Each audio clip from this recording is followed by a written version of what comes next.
더불어민주당 이종걸 선대위원장입니다. 민주당은 선대위 구성까지 진통이 상당했죠. 특히 이재명 시장을 도왔던 이종걸 의원과 안희정 지사를 도왔던 박영선 의원의 참여 여부를 놓고 갈등이 벌어졌었습니다. 결국 이종걸 의원은 공동선대위원장직 수락을 했고요. 박영선 의원은 끝내 고사를 했습니다. 이종걸 의원.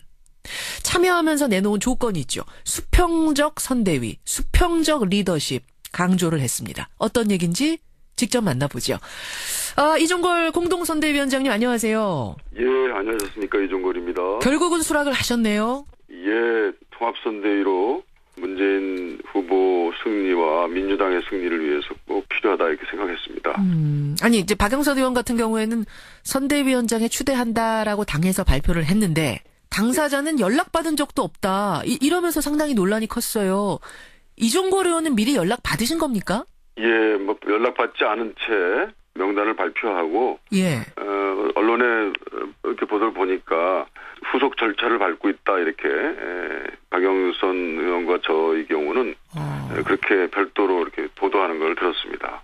그러면 이종걸 의원도 먼저 연락을 받으신 건 아니군요. 예, 그렇습니다. 나중에 이제 문재인 후보의 전화를 받았고 직접 전화 받으셨어요, 문 후보로부터. 예, 직접 받았고 저는 이런 조건부 수락 뭐 유보랄까요? 뭐 이렇게 해서 통합형 정말 완전 용광로식의 많은 우리 민주당의 자원들이 다 참여할 수 있는 그런 통합선대위가 되는 걸 조건으로 제가 이렇게 말씀을 드렸습니다. 예, 통합선대위. 근데 그냥 말만 통합선대위가 아니라 진짜 용광로 선대위를 만들어 주십시오라는 조건을 걸고 들어가신 거예요. 예, 그렇습니다. 지금 선대위는 뭐 그런 점에서는 좀 부족한 점이 있다. 그래서 그 선대위 첫 회의에서도 아직 선대위의 구성은 진행형이다. 수평적으로 그리고 또 각 중요한 분야의 경우에는 그동안 문재인 캠프에 참여하지 않았던 분들과 그리고 이재명, 안희정 캠프에 많은 역할을 했던 분들이 완전히 덧셈이 될 수 있도록 그래서 그것이 문재인 후보의 표의 핵심이 될 수 있도록 그래서 민주당 승리의 도구가 될 수 있도록 했으면 좋겠다. 그 얘기는 아직 지금 선대위가 그렇게 돼 있지 않고 있다라는 것을 말하는 거다. 이번 주 안에 그것이 완성돼야 된다. 이렇게 제가 분명히 말씀을 드렸습니다. 아니 어제 선대위 첫 회의 했잖아요. 전 다 끝난 걸로 알았는데 아직도 진행 중이라고 보시는 거예요? 아직도 이걸로 안 된다? 지금 현재는 그렇습니다. 어찌 보면 대세론에 빠져서 뛰고 있는 분들에 대해서는 참 이해할 수 있겠습니다만 거기에 참여하지 않는 분들의 그 마음이 굉장히 있었던 것으로 보이거든요. 그분들이 민주당 승리를 꼭 이뤄야 된다라고 하는 마음이 통할 수 있도록. 통할 수 있도록. 그러니까 지금 사실은 이제 민주당 경선 끝나자마자 문재인 대세론 흔들리면서 안희정, 이재명 지지자들은 상당수 안철수 후보 쪽으로 이동을 했다 이런 얘기가 들리고 실제로 안철수 후보 지지율이 오르고 있고 이걸 원인을 찾아가다 보면은 그런 쪽에서 기인한다고 보시는 거군요. 어떤 분들이 문재인 후보 쪽으로 못 오고 있는 것도 있는 것 같고요.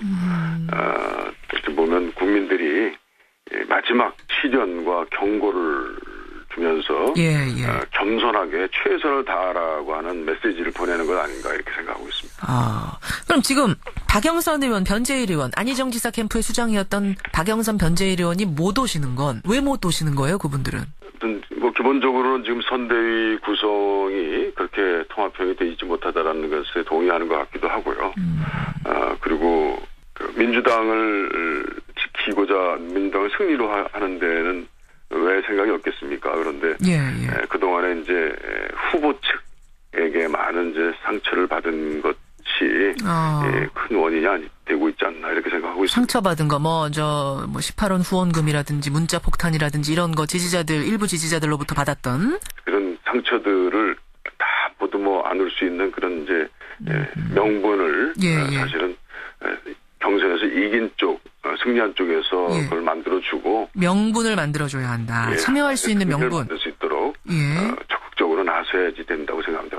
근데 그래서 문재인 후보가 안희정, 이재명, 최성 시장하고 호프 회동도 하고 어제는 박원순 시장을 직접 찾아가기도 하고 이 정도로는 안 된다고 보세요? 뭐 그런 노력의 일환이라고 저는 생각을 하고 있고, 그리고 또 한 번에 그치지 말고 박영선 의원과 변재리 의원을 모셔올 수 있는 그런 아주 겸손한 자세가 필요하다고 생각합니다. 상대방 쪽에서 한번 생각을 해서 그동안 취해 있던 대세론이 혹시 허망한 것은 아니었는가, 겸손하게 당을 하나로 만드는 자세가 정말 아직은 좀 더 필요하다.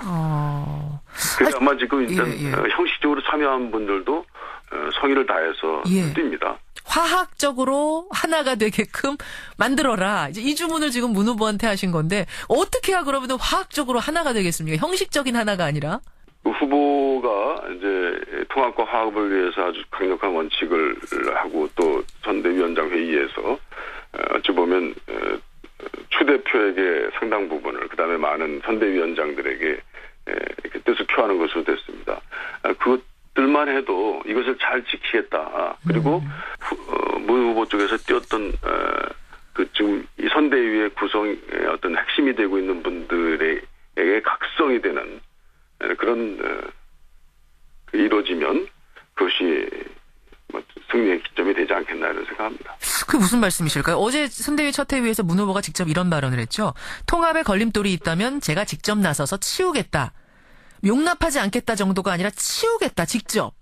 이게 사실은 문 후보 성격으로 볼 때 아주 센 발언이었는데 이건 지금 어떤 걸 염두에 두고 한 발언입니까?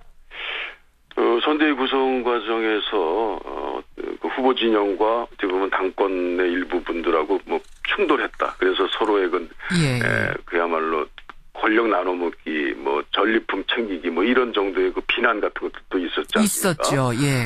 근데 그런 것들을 이제는 더 이상 하지 마라. 하지 말아라. 서로 뜻을 나누고 또 논쟁하고 비판하고 서로 하는 것은 통합과 화합을 위한 방향만을 난 허용하겠다.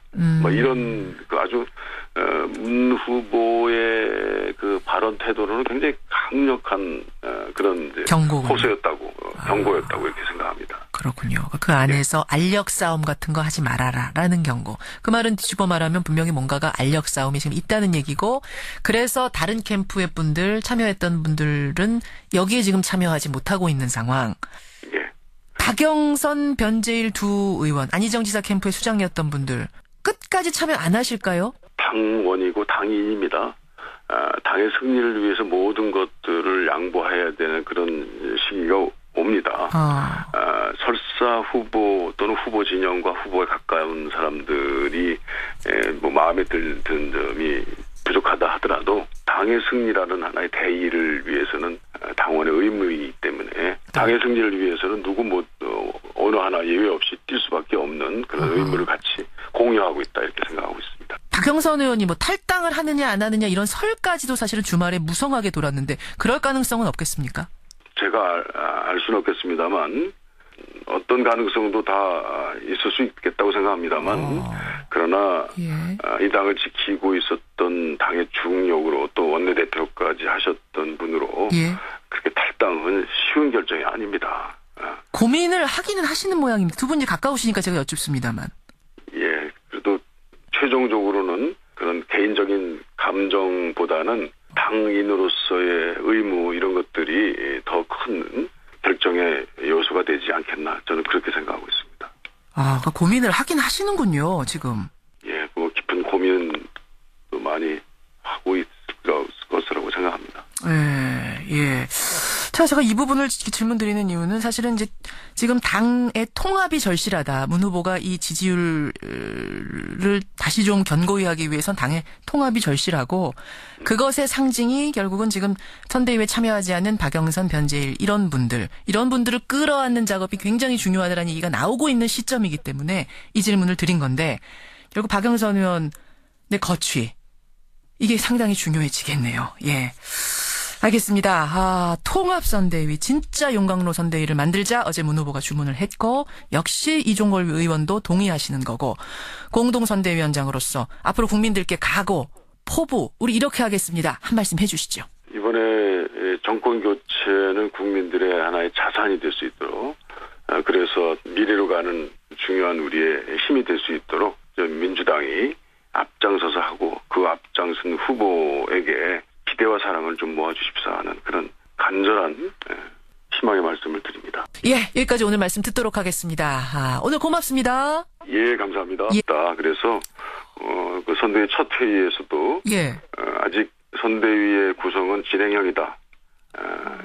수평적으로 그리고 또 각 중요한 분야의 경우에는 그동안 문재인 캠프에 참여하지 않았던 분들과 그리고 이재명, 안희정 캠프에 많은 역할을 했던 분들이 완전히 덧셈이 될 수 있도록 그래서 그것이 문재인 후보의 표의 핵심이 될 수 있도록 그래서 민주당 승리의 도구가 될 수 있도록 했으면 좋겠다. 그 얘기는 아직 지금 선대위가 그렇게 돼 있지 않고 있다라는 것을 말하는 거다. 이번 주 안에 그것이 완성돼야 된다. 이렇게 제가 분명히 말씀을 드렸습니다. 아니 어제 선대위 첫 회의 했잖아요. 전 다 끝난 걸로 알았는데 아직도 진행 중이라고 보시는 거예요? 아직도 이걸로 안 된다? 지금 현재는 그렇습니다. 어찌 보면 대세론에 빠져서 뛰고 있는 분들에 대해서는 연락받지 않은 채 명단을 발표하고 언론에 이렇게 보도를 보니까 후속 절차를 밟고 있다 이렇게 박영선 의원과 저의 경우는 그렇게 별도로 이렇게 보도하는 걸 들었습니다. 그러면 이종걸 의원도 먼저 연락을 받으신 건 아니군요. 예, 그렇습니다. 나중에 이제 문재인 후보의 전화를 받았고 직접 전화 받으셨어요, 문 후보로부터? 예, 직접 받았고 저는 이런 조건부 수락 유보랄까요? 이렇게 해서 통합형 정말 완전 용광로식의 많은 우리 민주당의 자원들이 다 참여할 수 있는 그런 통합선대위가 되는 걸 조건으로 제가 말씀을 드렸습니다. 통합선대위. 근데 그냥 말만 통합선대위가 아니라 진짜 용광로 선대위를 만들어 주십시오라는 조건을 걸고 들어가신 거예요? 예, 그렇습니다. 지금 선대위는 그런 점에서는 좀 부족한 점이 더불어민주당 이종걸 선대위원장입니다. 민주당은 선대위 구성까지 진통이 상당했죠. 특히 이재명 시장을 도왔던 이종걸 의원과 안희정 지사를 도왔던 박영선 의원의 참여 여부를 놓고 갈등이 벌어졌었습니다. 결국 이종걸 의원은 공동선대위원장직 수락을 했고요. 박영선 의원은 끝내 고사를 했습니다. 이종걸 의원. 참여하면서 내놓은 조건이 있죠. 수평적 선대위, 수평적 리더십 강조를 했습니다. 어떤 얘기인지 직접 만나보죠. 이종걸 공동선대위원장님 안녕하세요. 예, 안녕하셨습니까. 이종걸입니다. 결국은 수락을 하셨네요. 예, 통합선대위로 문재인 후보 승리와 민주당의 승리를 위해서 꼭 필요하다 이렇게 생각했습니다. 아니 이제 박영선 의원 같은 경우에는 선대위원장에 추대한다라고 당에서 발표를 했는데 당사자는 연락받은 적도 없다. 이러면서 상당히 논란이 컸어요. 이종걸 의원은 미리 연락 받으신 겁니까? 참 이해할 수 있겠습니다만 거기에 참여하지 않는 분들의 그 마음이 굉장히 있었던 것으로 보이거든요. 그분들이 민주당 승리를 꼭 이뤄야 된다라고 하는 마음이 통할 수 있도록. 통할 수 있도록. 그러니까 지금 사실은 이제 민주당 경선 끝나자마자 문재인 대세론 흔들리면서 안희정, 이재명 지지자들 상당수 안철수 후보 쪽으로 이동을 했다 이런 얘기가 들리고 실제로 안철수 후보 지지율이 오르고 있고 이걸 원인을 찾아가다 보면은 그런 쪽에서 기인한다고 보시는 거군요. 어떤 분들이 문재인 후보 쪽으로 못 오고 있는 것도 있는 것 같고요. 어떻게 보면 국민들이 마지막 시련과 경고를 주면서 겸손하게 최선을 다하라고 하는 메시지를 보내는 것 아닌가 이렇게 생각하고 있습니다. 그럼 지금 박영선 의원, 변재일 의원, 안희정 지사 캠프의 수장이었던 박영선, 변재일 의원이 못 오시는 건 왜 못 오시는 거예요, 그분들은? 기본적으로는 지금 선대위 구성이 그렇게 통합형이 되어 있지 못하다라는 것에 동의하는 것 같기도 하고요. 그리고 민주당을 지키고자 민주당을 승리로 하는 데는 왜 생각이 없겠습니까? 그런데 그동안에 이제 후보 측에게 많은 이제 상처를 받은 것이 큰 원인이 되고 있지 않나 이렇게 생각하고 있습니다. 상처받은 거 18원 후원금이라든지 문자 폭탄이라든지 이런 거 일부 지지자들로부터 받았던 그런 상처들을 다 모두 안을 수 있는 그런 이제 명분을 사실은 경선에서 이긴 쪽, 승리한 쪽에서 그걸 만들어주고 명분을 만들어줘야 한다. 참여할 수 있는 명분. 만들 수 있도록 적극적으로 나서야지 된다고 생각합니다. 근데 그래서 문재인 후보가 안희정, 이재명, 최성 시장하고 호프 회동도 하고 어제는 박원순 시장을 직접 찾아가기도 하고 이 정도로는 안 된다고 보세요? 뭐 그런 노력의 일환이라고 저는 생각을 하고